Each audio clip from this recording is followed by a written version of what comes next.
Welcome to LC Screen Talk. My name is Larry, and this is my review of Sinister 2.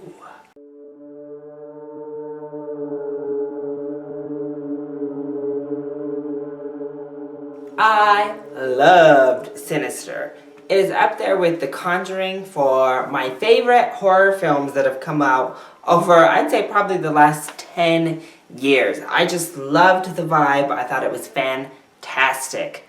So naturally, I was pretty excited to hear about a sequel.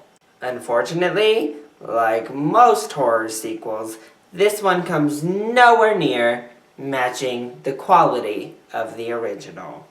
Yes, the only thing truly sinister about this sequel is that it's not very good.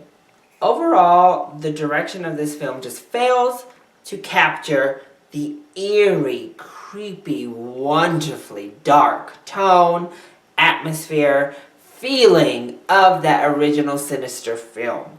It has a much glossier tone, a much brighter palette overall, and right off the bat, that helps distinguish this film from the first in a not so great kind of way. And even more obvious is the fact that the writing is terrible. The dialogue that takes place between the characters is just cringe-worthy, and everything else around it is not all that great either. And the not so wonderful writing is aided with pretty poor acting.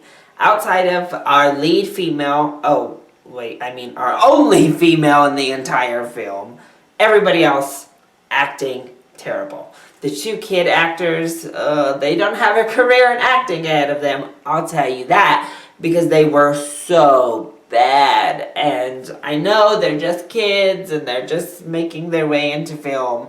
Send them on a different career path. This one's not for them. Sorry.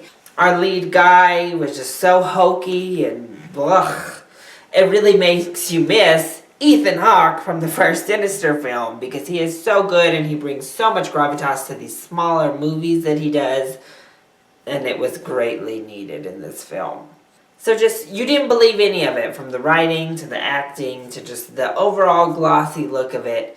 It just all didn't work. Now, there were a couple things. As I said, our only female character, she was wonderful. She's gorgeous, by the way. But her acting is also very good. She was the only realistic and believable person in this film. And she was really the only thing that made this film even watchable for long stretches. However, the clothes they put on her were so terrible. She was ripped straight from Little House on the Prairie. It was horrible.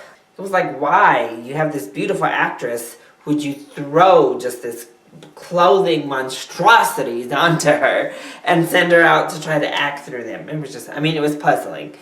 But along with her, the video, the old-timey film reels that are shown in this movie are amazing. They're just terrifying. They're haunting. They're hard to stomach as you watch them, which is what a good horror film kind of does. And it just takes those cues from the first film and continues to do them very, very well. Those are the things that really leave you unsettled here. And I will say, with the start of the third act through almost to the end, it really starts building suspense, it builds tension, it builds great atmosphere, and you're reminded of the first Sinister there for a short period of time. However, the payoff doesn't deliver on the promise and is ultimately just fizzles it out, wastes all the potential that we had finally built up, and gives us more of the same of the first two pretty poor acts.